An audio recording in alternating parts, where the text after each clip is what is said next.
La neurociencia está en todos lados, en cómo aprendemos, en cómo trabajamos y tomamos decisiones, pero sigue manteniéndose lejana. La pregunta es, ¿qué pasa cuando empezamos a entenderla de verdad y la llevamos a la vida cotidiana? Esto es Adipados, el podcast donde la psicología y la salud mental se vuelven conversación junto a profesionales que nos ayudan a entender la mente, nuestras emociones y la forma en la que actuamos.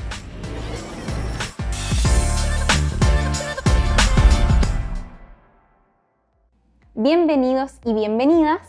Hoy conversamos con Jaime Olivos, psicólogo, docente universitario y especialista en neurociencias aplicadas. Bienvenido, Jaime, ¿cómo estás? Muy bien, muchas gracias por la invitación. No, muchas gracias a ti por acompañarnos hoy en el podcast y adentrarnos en estos temas. Jaime, antes de entrar en el tema, ¿en qué momento te empezó a interesar la neurociencia? A ver, una fecha próxima exacta no podría mencionarla. Creo que cuando estaba en pregrado habían algunas asignaturas que se me fueron haciendo un poco complejas, difíciles, sobre todo la neurofisiología o la neurobiología, que son elementos mucho más específicos de lo que es la comprensión cerebral. Y desde ahí fue un desafío poder tener un acercamiento a algo más concreto y preciso de lo que es el comportamiento humano. ¿Por qué lo comento? Porque de alguna manera la psicología tiene aristas muy interesantes, pero que a veces carecen de evidencia científica. Y siento que la neurociencia o la comprensión del encéfalo o el cerebro es una proximidad mucho más cercana de la que te puede proporcionar otro tipo de evidencias. Eso no amerita o no quita el nivel de validez que puedan tener otras ramas de la psicología. Perfecto. ¿Y en qué otros momentos después te topaste a la neurociencia? Hablamos como del pregrado. Ya luego fui haciendo un ejercicio mucho más autodidacta. Creo que es importante que cuando existe esta perspicacia del ser humano de querer saber un poco más sobre aquello y tener la duda de la creencia del que te están diciendo no necesariamente es tan cierto, empezar a investigar desde tu propio nicho qué es lo que puedes encontrar.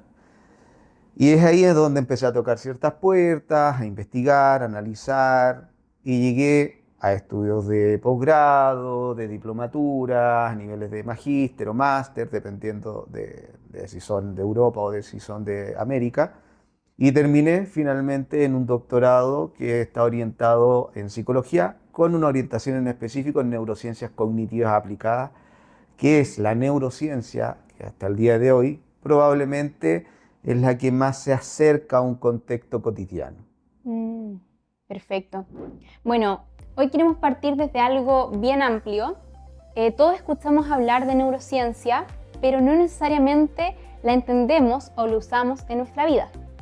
Jaime, ¿qué entendemos realmente por neurociencia? ¿Y tú crees que hoy es un conocimiento accesible para la mayoría de las personas? Vamos a partir desde la segunda parte. La segunda parte sería, ¿es accesible para cualquier persona? Sí, sí es accesible. Hoy en día, por la posibilidad que tenés de entrar a lo que son las redes, el conocimiento de lo que te entrega Internet, puedes acceder. La calidad a lo que vas a acceder es distinto. Y ahí es donde tenemos que tener cuidado y ser bien rigurosos en comprender cuál es la precisión de donde yo estoy leyendo. Y por otro lado, ¿por qué es importante comprender hoy en día el aspecto de la neurociencia? Porque muchas veces, por ejemplo, nosotros, no sé, te lo podría explicar, sabemos utilizar un celular, sabemos utilizar algún aparato de nuestra casa, sabemos manejar, pero no sabemos cómo es la distribución de aquello, no sabemos cuáles son las partes, por ejemplo, del vehículo, no sabemos cuáles son las partes de hardware que podría tener, por ejemplo, una laptop, un teléfono, y algo que nos acompaña toda la vida, no sabemos cómo es ese hardware, no sabemos muchas veces cómo está distribuido. Y la distribución del cómo, que yo creo que es muy importante, el cómo funciona esto, la neurociencia tiene ese acercamiento mucho más próximo que otras ciencias. No desde el punto de vista de la reducción del ser humano, sino más bien desde poder entregar un acercamiento de que, mira, el lóbulo frontal con la corteza prefrontal tiene ciertos elementos que van a ayudarnos, por ejemplo, a una toma de decisión, al que yo pueda caer en adicciones, al que tenga conductas moralmente o altruistas mucho más acabadas dentro de un ámbito social, por ejemplo. Por lo tanto, la neurociencia radica dentro de un componente de lo que es, para el ser humano, parte de la cultura general, ¿ya? O sea, si nosotros tenemos valores básicos de lo que es, por ejemplo, el respeto en el otro, debiésemos tener el respeto de conocer cómo esto funciona y cómo esto se conecta con cada una de las partes de nuestro cuerpo. No, totalmente. Me encantó la analogía que hiciste. Creo que de esa forma queda mucho más claro y también le da la importancia que merece aprender sobre neurociencia para que nosotros finalmente vivamos mejor. También tomemos mejores decisiones de acuerdo a cómo funcionamos. Ahí me entra la pregunta, al conocer sobre neurociencia, ¿esto va a depender de la persona, cómo se hace neurociencia, o como que es algo más general? Vuelvo a la misma lógica. Bueno, yo llevo muchos años haciendo docencia universitaria. Me carga de hablar de experiencia por años porque los años no acredita experiencia, ¿ya? La experiencia te lo acredita el conocimiento en virtud de lo que has vivido y del cómo lo has aplicado. ¿Mm? Pero de los años que llevo realizando docencia, y generalmente en educación superior, no he tenido la oportunidad ni de media o básica o primaria o secundaria, me ha servido para poder darme cuenta que si tenés la necesidad del interés, que es una emoción, se levanta el espectro de lo que va a ser la curiosidad. Y esa curiosidad, por otro lado, va a promovernos este engagement. O sea, este involucrarte por querer aprender eso. Es como le digo a mis estudiantes, de todos los que yo tengo sentados acá, tengo muchos que tienen hambre de conocer, hambre de conocimiento. Y hay otros que no. El que tiene hambre de conocimiento, sin lugar a dudas, la neurociencia va a ser uno de los puntos que va a querer investigar. Porque, insisto, es lo más cercano a una posible verdad. No absoluta ni dogmática, pero la más cercana. Porque hoy en día nosotros estamos hablando sobre algo particular en neurociencia. Yo te podría decir algo específico que se está aconteciendo en este momento por evidencia científica. Y mañana puede que eso que te esté hablando se esté reformulando o haya un proceso de retractación de ese estudio. ¿Precisamente por qué? Porque nos dimos cuenta que el avance de la ciencia es progreso. Y como es progreso, puede ir cambiando. Claro, es dinámico al final. Exactamente. Sí. Y bueno, ya hablando de neurociencia, ¿tú y yo funcionamos igual, distinto? ¿Eso va a depender? ¿Qué es la neurociencia? Si dijéramos que el ser humano fuésemos todos iguales, de partida no existirían problemas en la humanidad. Por lo tanto, no existiría mi carrera como, por ejemplo, la psicología. Todas las carreras, o sea, la mayoría de las carreras lo único que hacen es el estudio del comportamiento humano. Si yo, por ejemplo, estudio economía, yo estudio el comportamiento humano en virtud de la economía de esa persona. Si yo estudio la psicología, estudio la salud mental de esa persona en su comportamiento humano. Y la particularidad de cada uno de nosotros es el abanico de lo interesante que hace en cada uno de nosotros esa particularidad. La neurociencia determina que tu encéfalo, mi encéfalo, probablemente tiene un nivel de estructura, hablemos de regiones, hablemos de continentes, ¿ya? Por ejemplo, podríamos distribuirlo en Asia, Europa, América, y todos tenemos los mismos continentes. La funcionalidad de los circuitos, del cómo este está funcionando, es totalmente distinto. Tu composición hormonal a mi composición hormonal es totalmente distinta. La calidez de la radiación solar que tuviste tú hoy en la mañana para poder llegar acá, a la que tuve yo, que viajé del sur, que estaba mucho más oscuro, mucho más frío, probablemente provocó otro componente de disposición de un neurotransmisor que es la serotonina, en donde mi estado de ánimo probablemente es distinto al tuyo, del mío, ¿cierto? Y eso nos hace distintos desde la particularidad de cómo vivimos biológicamente, pero también desde el cómo procesamos cada uno de los sucesos, ¿cierto? Porque si yo, por ejemplo, te pregunto, y que es algo que a veces hago ese análisis con mis estudiantes.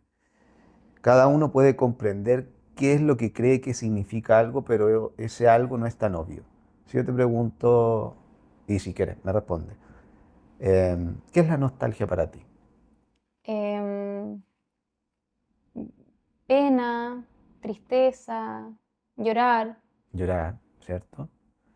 Pero cuesta encontrar la mejor Sí, definición. un montón. Porque si yo te dijera, ¿qué es la rabia? Fuego, diría yo. Rabia. Le das una categoría. Claro, sí. Debe Un simbolizar. elemento, no sé. Sí. Entonces, si yo, por ejemplo, te digo, la nostalgia para mí es el suceso de un recuerdo que fue muy agradable, pero como no está presente hoy, me provoca tristeza. Mm, ¿Ya? Entonces yo le estoy dando un significado, que probablemente para ti en este momento cobre sentido, como puede que no cobre sentido. claro. Pero tenemos una lógica de interpretación que nos lleva a un punto en común, que es la Ah, subjetividad de comprender que la realidad en la cual estamos viviendo es altamente interpretable, mm, pero es conversable. Desde el punto de vista que tú puedes comprenderla, yo la puedo comprender y el resto la puede comprender. claro. El cerebro, estructuralmente, van a existir muy pocas diferencias, por ejemplo, entre el cerebro de la mujer y el hombre, estructuralmente. Hay ahí un debate bastante significativo desde los neuromitos, pero el Mm, componente del circuito cerebral va a estar involucrado particularmente desde la crianza y desde lo que va a ser esta neuroplasticidad y el cómo te fuiste formando a través de la vida. Por lo tanto, tus ojos van a ser el fiel reflejo de cómo el circuito cerebral, el conectoma, este mm, tejido, estas conexiones neuronales, mm, generan una forma de involucramiento de ir comprendiendo la realidad. mm, claro. Bueno, muchas veces también se le llama como ese filtro con el que uno ve la vida. Exactamente. Si logramos entender mejor el cerebro, eso podría cambiar cómo aprendemos, trabajamos o nos relacionamos. Cuando hablamos de entender el cerebro en la vida diaria, ¿de qué estamos hablando realmente? Comprender el cerebro es comprender que cada una de las cosas que nosotros hacemos en la vida tiene una condicionante holística. O sea, somos un ser holístico, no es solo el cerebro podemos denominarlo desde el punto de vista del sistema nervioso, pero el sistema nervioso es todo. Si, por ejemplo, mi corazón no hace diástole y sístole, no va a llegar el proceso de oxigenación necesaria a nivel cerebral y por lo tanto mis niveles de atención van a disminuir. Comprender eso me puede regular que, por ejemplo, yo tenga que tener claro que el desayuno o el no tomar desayuno podría tener efectos positivos o negativos en mi forma de vivir. Y eso va a depender de cada persona. Yo no soy Sí. nutricionista ni nutriólogo y no me meto ahí por un componente ético. Mm, Pero sí te puedo comentar que quizás la calidad del sueño podría influir en qué tan ansioso esté yo hoy en día. mm, Mucho se habla de que tengo que dormir, no sé, 7, 8 horas y voy a estar de buena calidad de vida, con una buena calidad en el día. Pero quizás esas 7, 8 horas las dormí soñando, preocupado, desperté varias veces, me moví mucho. Por lo tanto, la calidad del sueño en vez de ser 7, 8 horas, si empezamos a reducir, fueron 6 horas, 5 horas, mm, ¿cierto? Y a lo mejor dormí 5 horas, como decimos en Chile, de seco, ¿ah? No me desperté y estoy mucho más lúcido, ando menos tembloroso, menos ansioso, menos persecutorio. ¿Ah? Y que por lo tanto esa comprensión de el sueño, yo voy a decir, ah, claro, dormir bien hace bien, sí, pero tenemos una evidencia mm, propiamente tal científica, neurocientífica, que te valida que si tenés un buen sistema de dormir, el sistema linfático, que es aquel que limpia todos los componentes de las toxinas de nuestro cerebro, ¿ah? Va a servir para que despertemos como lechuguita y mm, tengamos una mejor viveza o una manera de poder tener un nivel de reflejo más claro de las cosas. No sé mm. si te ha pasado que hay días que no duermes bien y te preguntan algo y tú estás así como, que lo que denominamos en psicología la bradipsiquia, la lentitud del pensamiento, como que no Sí, sabes qué terrible. decir. Esa confusión también como mental. ¿Cierto? Y hay veces que te preguntan algo y tú estás Claro, así muy, muy ávido, muy rápido en el tipo sí. de respuesta y hasta tú te sorprendes en decir, mira, ni yo había pensado que podía llegar a dar ese tipo de respuesta. Y Mm, probablemente eso también está en la calidad del sueño que estás teniendo. ¿Mm? mm, Porque recordemos algo que es muy importante. El aprendizaje en el ser humano, más allá de cualquier tipo de componente teórico, se va a dar en la consolidación del sueño. Si hoy día nosotros estamos aprendiendo y si algo de aquí, alguien de lo que va de las personas que puedan estar viendo esto, que lo vayan a ver, aprenden, no lo va a consolidar esa noche al dormir, lo va a consolidar las siguientes noches, las siguientes semanas, los siguientes meses quizás. Es como le digo nuevamente el ejemplo a mi estudiante. Pueden decir, o no sé si te ha pasado que vas, no sé, en el verano caminando y de repente te pegas ahí un insight, que digo, y decís, ahora caché lo que quería decir el profe cuando una vez explicó y dijo esto, esto y esto otro. Bueno, pero ya me eché el ramo, ¿no? Pasa, Y es sí. porque la consolidación de ese aprendizaje tuvo un momento de asociación de algo que viviste en ese momento en particular, que para ti cobró sentido, pero en esas noches, cuando dormiste, se fue y se consolidó en esas cortezas cerebrales. Eso es lo hermoso de la neurociencia, Sí. que te muestra cómo ese tejido va promoviendo conexiones neuronales y asociaciones correspondientes a cómo tú vas asociando. ¿Cómo yo asocio, por ejemplo, el color rojo? ¿Lo asocio con qué? Con pasión. ¿Ya? Lo asocio con algún tipo de torta, que nunca me acuerdo el nombre, una torta que le gusta mucho a mi hija, no me acuerdo cuál es. U otro tipo de asociación, y cada uno va generando esa particularidad de ir ensamblando ese proceso de aprendizaje. Y eso tiene un nivel de capa cerebral, el cómo vamos a ir incorporando y en algunas circunstancias nosotros vamos evocando esos recuerdos. ¿Eso quién te lo puede explicar? Claro, la psicología teóricamente te lo puede explicar. Piaget te lo explicó, Vygotsky te lo explicó, pero la neurociencia te lo mostró. Claro. ¿Mm? Sí, maravilloso cómo funciona esto y cómo cuando uno va entendiendo también cómo funcionan todos estos procesos a nivel interno. Bien, cuando bajamos la neurociencia a lo cotidiano, ¿a qué tipo de conceptos o procesos nos estamos refiriendo? A conceptos básicos lo vemos desde distintos puntos de vista. Por ejemplo, hábitos de vida.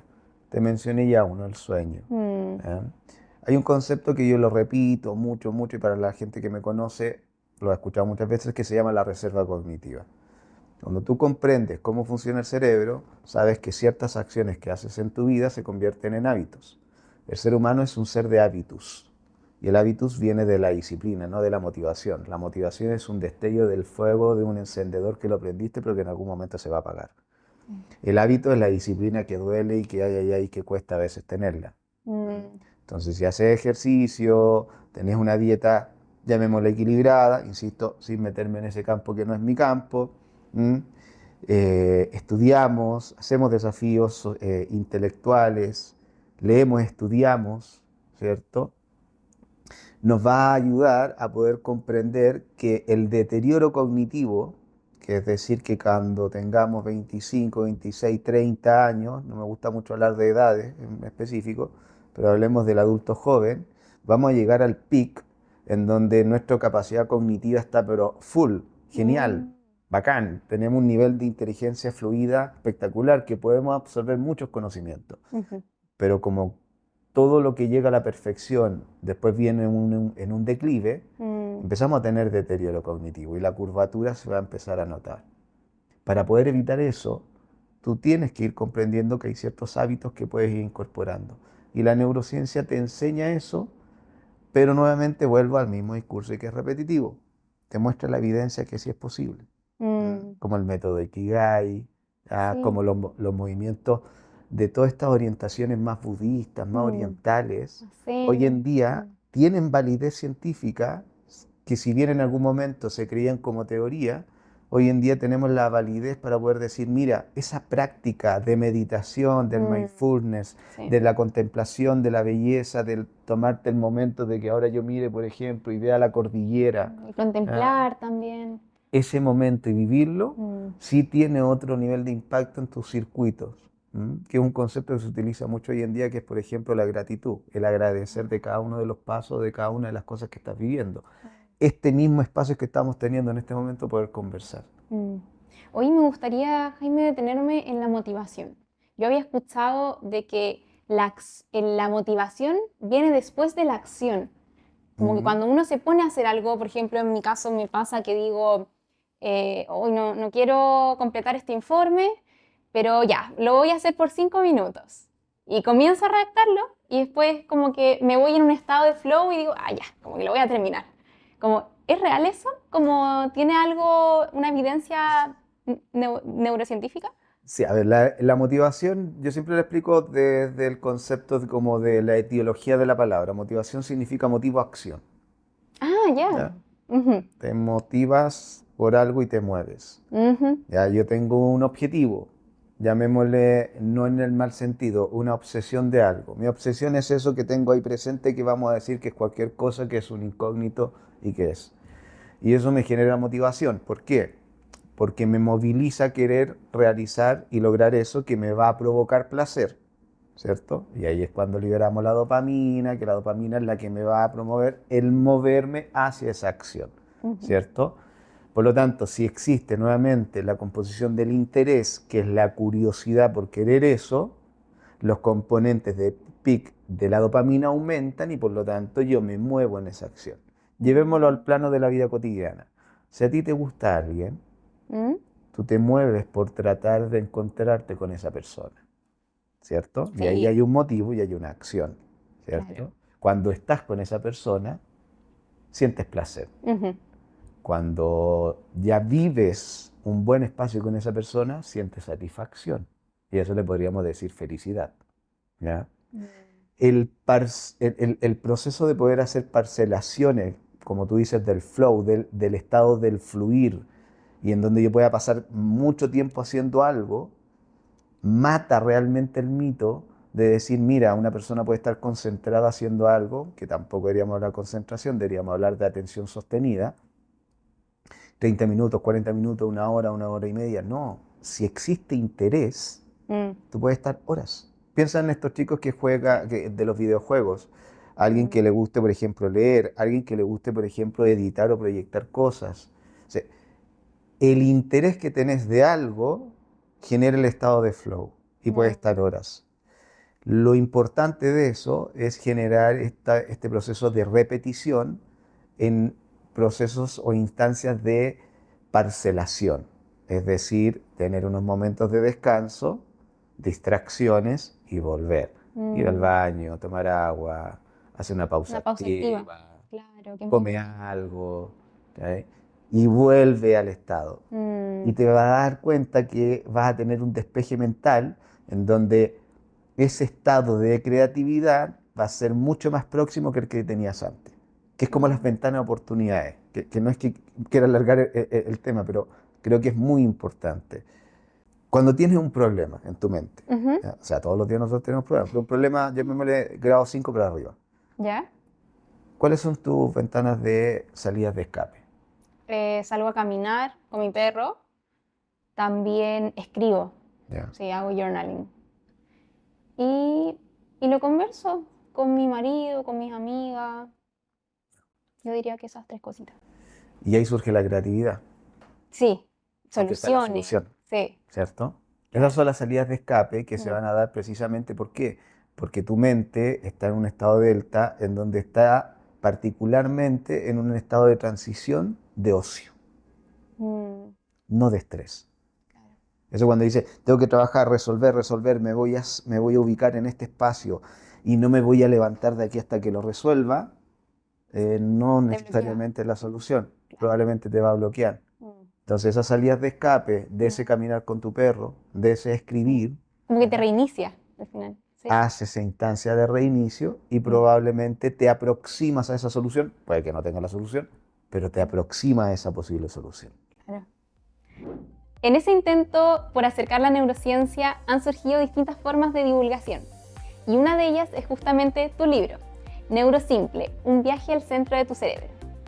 ¿Qué te llevó, Jaime, a escribir tu libro y qué problemas buscabas resolver con ese formato? Bueno, aquí está el libro. Neurosimple, por lo que es, lo que la palabra lo dice, neurociencia en palabras simples. Resolver, creo que no voy a resolver nada. Lo que voy a hacer es abrir nuevas interrogantes. ¿Mm? Simplificar, sin hacer un ejercicio de reducción del conocimiento, porque en neurociencia hay un campo que es muy complejo de poder explorar, en donde se piensa que a veces el simplificar los conceptos de la neurociencia conlleva a reducirlo a un nivel en donde carezca de ciencia. Y no es la lógica acá. Mi interrogante es sencillamente poder acercar que la ciencia tiene que estar disponible a las personas. Siempre la ciencia tiene que estar disponible. Y a veces el conocimiento está muy en las nubes. Es como la lógica Platón-Aristóteles. Cuando Platón apuntaba al cielo y decía el conocimiento está en las nubes, y eso quiere decir que solo algunos tendrán la posibilidad del conocimiento, y Aristóteles le dijo, no, si tú lo estudias, va a estar acá en la tierra y puedes acceder a eso. Lo que busco acá, particularmente, es llevar evidencia científica muy rigurosa de conceptos clásicos, de conceptos bases de la neurociencia, a través de un análisis científico con evidencias de los últimos 10 años, utilizaciones de metáforas para hacer el acercamiento y la analogía necesaria del involucramiento, y por sobre todo los ejemplos de la vida cotidiana. Y por qué no decirlo, que creo que es uno de los puntos más importantes, que es el tener imágenes e ilustraciones que muchas veces nos ayudan a acercar este concepto que es a veces complejo para las personas. A mí me escriben muchos estudiantes, hoy estoy en esta asignatura, en este módulo de neurociencia, y me complica mucho poder comprender. Veo un esquema de lo que es neurosimple y se me traduce mucho más fácil después llegar a eso. Le digo, sí, este es un inicio, ¿ya? Esta es una guía inicial, no te va a dar la solución total de lo que es la neurociencia. Pero si te gusta, empieza a leer esto. Si te llama la atención algo de aquí, profundiza en algo más técnico. Pero por sobre todo fue tratar de, y voy a ser súper sincero, cuando estaba estudiando el doctorado, hay una lógica que pasa en el egocentrismo de los doctores, que es entre más complejo yo hable, más seco soy. Sí, y menos uno entiende. Y entre menos el estudiante entiende, el estudiante dice, el profe cacha harto. ¿Ya? Y creo que esa no es la lógica de la pedagogía. La lógica de la pedagogía es acercar lo complejo a lo simple, pero con temáticas que sean realmente acabadas. Por lo tanto, lo que busqué un poco es darme respuesta a mí, de poder comprender eso que era complejo, lo llevé a un Instagram, lo utilicé con mis estudiantes, lo trabajamos, generamos una comunidad y finalmente se concretó en esto, que este es el hijo, digo yo, este es el primer hijo en Neurosimple. Este es el hijo que habla de un viaje hacia el centro del cerebro. Próximamente quizá hablaremos de cómo funciona o cómo aprende este cerebro, que va a ser un siguiente paso.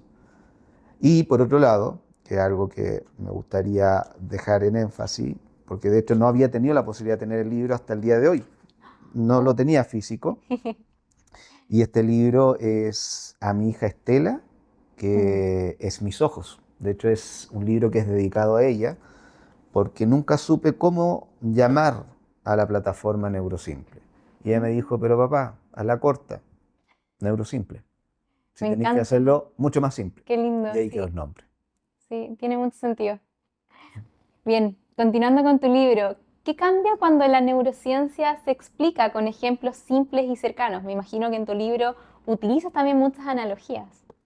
Sí, acerca desde el punto de vista de que eso que es complejo, si bien tiene que ser complejo, puedes hacer ciertos acercamientos mucho más simples y después eso simple, tú generas esa metacognición de decir, ahora que esto lo comprendo, que lo logro concretar o logro hacer el gatillo con aquello de asociación que estaba pensando, eso que era simple vuelve a ser complejo. ¿Ya? Es un poco lo que hablaba Piaget sobre la asimilación y la acomodación. Vamos incorporando nuevos esquemas de aprendizaje y no nos vamos a quedar con lo simple, vamos a seguir complejizando, Pero partamos con la particularidad. ¿La particularidad de qué? De que eso que es complejo, llevémoslo a un plano que es mucho más accesible, y cuando ya es accesible, tú empiezas a complejizar. Y eso es lo bonito, porque si lo piensas, cuando tú comprendes algo, cuando tú ya entiendes eso que estás leyendo, tú lo criticas. Y cuando tú lo criticas y dices, mira, estoy de acuerdo y no estoy tan de acuerdo, es porque aprendiste sobre eso. Y eso es lo bonito para mí, por lo menos, de lo que podría ser esta lógica de lo que es el aprendizaje. Claro. Mira, se me acaba de ocurrir una analogía hablando sobre esto, de que al final lo que tú comentas de explicar las cosas de forma simple es como un camino que o bien puede estar lleno de obstáculos, que sería como lo difícil. Entonces, claro, es bien difícil ir caminando y te encuentras todo el rato con obstáculos. En cambio, si tú lo explicas en simple, es un camino más despejado, con ciertos obstáculos, que vas superando de a poquito, y a medida que, bueno, tú vas profundizando más en el conocimiento, aparecen más obstáculos, pero ya estás mejor preparado. Sí, eso sin duda es parte del ejercicio del aprendizaje. Cada vez que vas aprendiendo, es un dicho muy cliché, entre más vas aprendiendo, más te vas dando cuenta que menos sabes. Claro, también. ¿Ya? Y por lo tanto te vas dando cuenta que el abanico y el océano de lo que hay aquí es tan amplio, y eso es fascinante. Sí. Es fascinante, porque se genera una lógica transdisciplinar. Te tienes que meter en otras disciplinas para poder comprender mejor lo que son otras. De hecho, eso lo decía un chileno, Francisco Varela. Decía aquello de cómo nosotros, las realidades se van mutuando, ¿ya? Van existiendo mutuaciones. No chocan, no se entrecruzan. ¿Ya? La antropología no va a hablar de la sociología, pero van a tener una comunicación en común en donde no se van a pisar, pero van a poder conversar. La neurociencia también necesita conversar con la psicología, con la economía, con distintas otras disciplinas. Y yo tengo que ir comprendiendo sobre ese otro tipo de aspecto.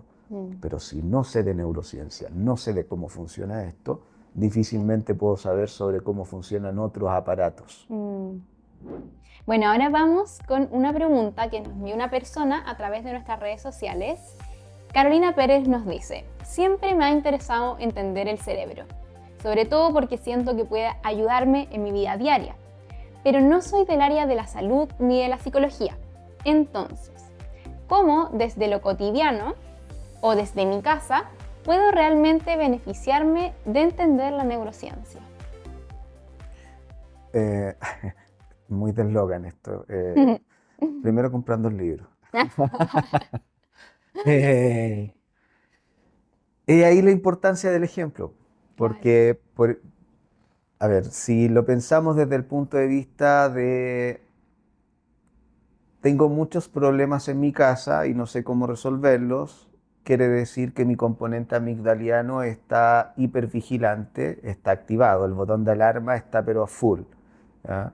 Entonces tú no sabes y no logras comprender por qué está tan full y por qué no me puedo concentrar en eso que me quiero concentrar. Entonces yo ahora sé que hay algo que leí que se llamaba amígdala, y que la amígdala ante circunstancias primitivas de peligro tiende a activarse y por lo tanto activa el sistema nervioso simpático, y mi cuerpo lo único que está en un modo de sobrevivencia y la lógica de la racionalidad está disminuida. Por lo tanto, ¿qué tengo que hacer? Pensar en el problema, ¿ah? O tratar de hacer algún tipo de ejercicio fisiológico. ¿A qué me refiero muy en breve? Vamos a utilizar técnicas del bottom-up o del top-down. ¿Ah? ¿A qué me refiero con esto? Yo primero tengo que regular fisiológicamente mi cuerpo si está en un estado de alerta, para después que esto logre pensar, ¿ya? Entonces, si yo quiero darle solución a un problema, lo que voy a hacer primeramente es un ejercicio de relajación, que existen muchísimos, y ahí está el internet para poder buscar y encontrar. Ejercicio de respiración, por ejemplo, diafragmático, un clásico y que hasta el día de hoy funciona. Y voy a calmar fisiológicamente mi cuerpo, y una vez que mi cuerpo se regule y pase a un sistema parasimpático, o sea, que logre tranquilizarse, mi mente ya va a estar más próxima racionalmente para poder tomar mejores decisiones. Si yo voy comprendiendo eso desde lo que voy leyendo, desde lo que voy comprendiendo de cómo funciona mi cuerpo, puedo tener mayor claridad sobre eso que está aconteciendo y no caer en algo en que caemos en nuestra sociedad. Somatizaciones, altos niveles de estrés, depresión, ansiedad, y podemos seguir. Y eso es particularmente porque, bueno, mucho por los avatares que vivimos en la vida y lo acelerado, e infinidades de cosas, ¿ya? Pero hay algo en particular que es el que tú te tienes que dar cuenta de que quien tiene el protagonismo de tener que hacer ese cambio, vas a tener que ser tú. Y el que va a tener que poner los ojos del locus control interno, o sea, que te des cuenta en ti qué está pasando, no puede ser el otro, tienes que ser tú. Entonces la manera más próxima es conocer parte de ti. Y una de esas es sabiendo a través del cerebro. Perfecto. Hoy, Jaime, de verdad estoy realmente encantada. Podríamos seguir hablando horas de esto, pero ya tenemos que ir cerrando. Así que primero agradecerte por esta instancia, por estar acá hoy hablando sobre este tema tan fascinante. Y para quienes quieran seguir profundizando, Jaime, ¿dónde pueden encontrar tu libro? Bueno, nuestro libro es parte de Bulk Editores, ¿ya? De una línea que es viral. Lo pueden encontrar en Zona de Libro. Bueno, en Instagram, ya saben, Neurosimple. Ahí todos los días estamos publicando, si no me escriben, y pueden encontrar información al respecto. Además, vamos a estar constantemente haciendo promociones o distribuciones a través de divulgación de cómo pueden acceder a aquello de manera online. Y estamos ahora en un proceso de venta física en algunos lugares que en estos días vamos a ir informando también a través de las mismas redes sociales. Excelente. Muchas gracias, Jaime, y muchas gracias a todos por escucharnos hoy en el podcast. Nos vemos en un nuevo capítulo.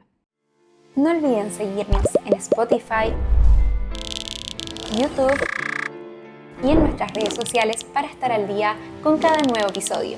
Nos escuchamos pronto.